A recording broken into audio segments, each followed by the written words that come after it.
Yes, as you'll no doubt notice, I've got a coat on. It's cold. Okay, put yourself in the space of international travel. Sure, you've all done it at some stage. So you've just got off an internal flight. You're aware that your international flight leaves in about a half an hour, or should I say start boarding in about a half an hour. And you know, as you always do, that international flights leave from the international terminal. Of course that makes sense. So what do? You get yourself across to the international terminal, only to find when you look at the departure board that your flight's not listed.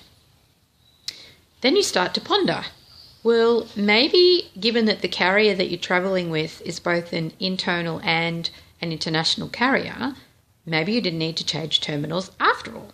So back you go to the terminal that you've just come from, back through security, only to check the departure board and find that your flight's not there. Okay, what to do now? Walk away and come back, and guess what? The flight's listed.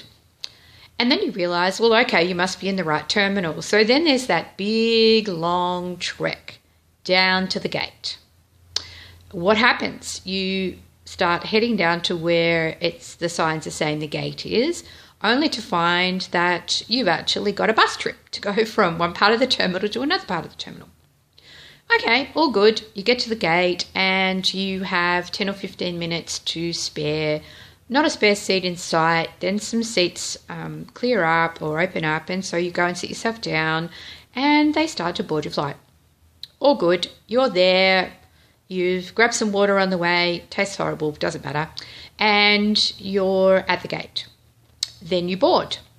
You're in your seat. The good news is on an international flight, there's nobody in the middle.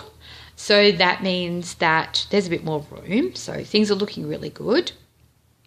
And did I mention that it was a 11:15 at night, or even later? It's like it's getting late. And so you're already a bit tired because you've come from one time zone to another already in this local flight. You set yourself in. The message comes across that all the passengers are boarded, that the door of the plane's shut. And so you think, cool, you'll be leaving soon. Wrong. The message then comes across that there needs to be freight taken off the plane. 5 minutes, says the captain. No problem. So you're sitting there with freezing cold air blasting down on you in this plane that's shut up tight, full of people, heading off back to Australia. You notice that you're still sitting there. And you're still sitting there.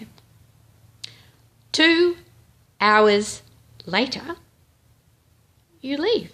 The plane actually takes off on the flight from Los Angeles to Australia. How do you react? I'm really interested in how you imagine you would react in this circumstance. I can tell you that on this particular day, I was totally fine.